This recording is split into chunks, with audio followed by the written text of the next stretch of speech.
Alright, this is part 6 of the eBay small block Chevy 350. I'm kind of skipping ahead. The last video we took a look at the block. I had some issues with recording, so I'm trying to salvage some of that video for putting the block together. But we're going to look at the heads right now. So I've already assembled one. These are those 882 cylinder heads I had. And I've assembled this first one. I'm going to go ahead and put the second one together.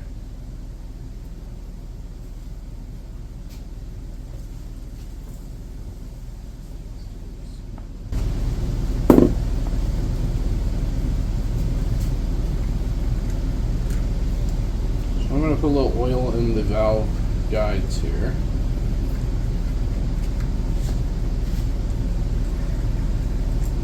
I've done a 3-angle valve job on these heads, nothing too fancy. And I've checked to make sure that the valves seal. They all seal. And I've actually refaced all the valves on my machine over there because in shipping some of them had nicks in them, and if you have nicks it could distort the face and you end up, not sealing. So I've taken care of that, and we're just going to go through and put this together now. There's probably a million ways to do this. Nobody really taught me. I taught myself, so feel free to criticize or whatever you want to do.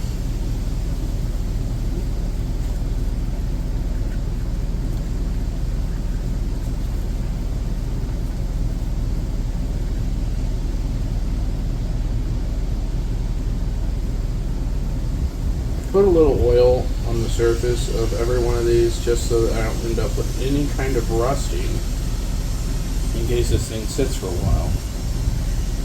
Your oil actually has stuff in it to help with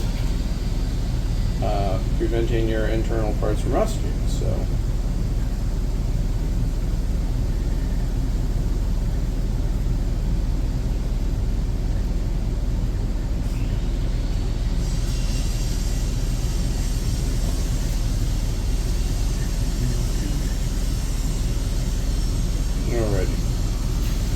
I put some on there, put some on the stem, drop it in there, give it a little spinneroonie, and go through and do all of them.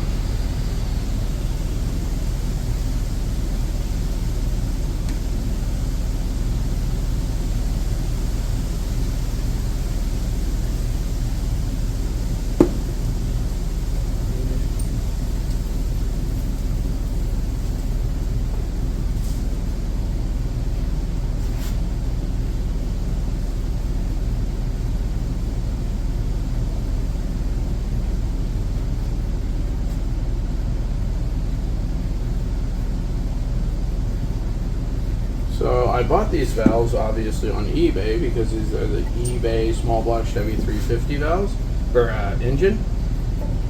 And I'll have to go get the box. I don't remember what they're either Engine Tech or Elgin. Pretty much everything on this engine for the most part ended up being Engine Tech or Elgin.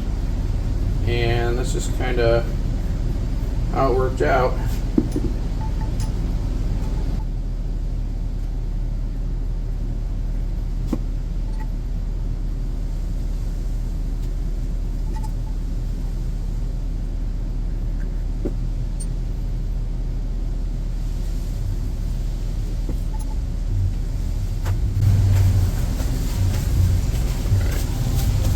Neighbors driving by.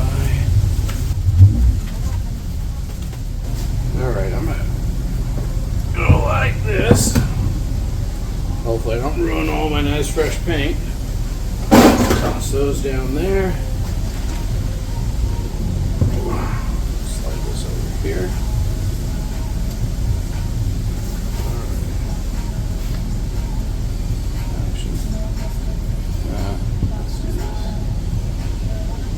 Put a tiny bit of grease.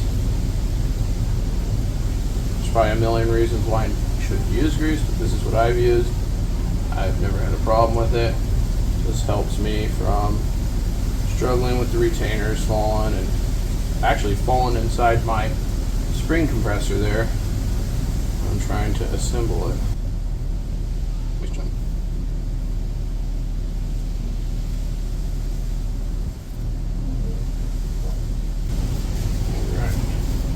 stick one of those keepers on there for the locks so you can see what we're doing here. Alright, so you could have that on pretty much any position and it doesn't just pop right off. Sometimes that helps when you're putting it together.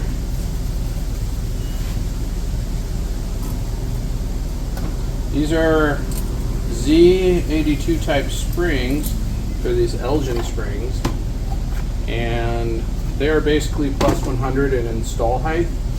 I'm actually installing these at 750 and not 8 like the recommended height. I've checked them with the pressure gauge and we're going to be okay.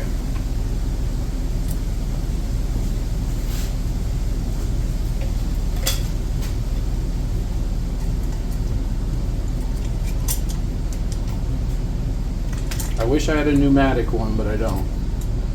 I just have this.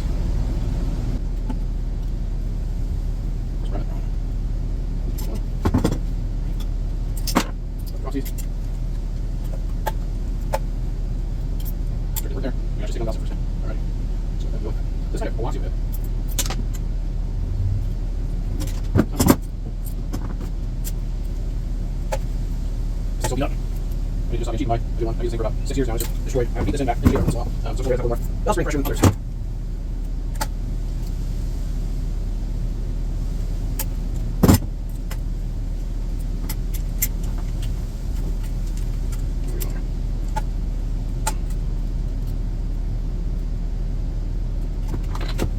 So I'm still waiting. I'm actually going to get top of this part. Just let it go around and watch my wood over here.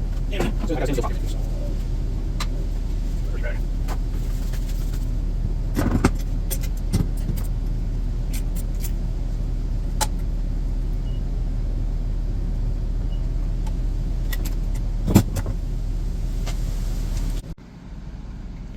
Alright, so my phone stopped recording randomly during the video. Don't know why, but I went ahead and finished it up. I was trying to make one constant video, and for some reason my phone didn't like that. I wasn't out of memory, but for some reason it stopped. So here we are, got the head assembled. All I need to do now is clean up the surfaces. I'll throw them on the block and bolt them down with a set of head gaskets. So that'll be another video. That's it for now. This was is the eBay small block Chevy 350 part 6.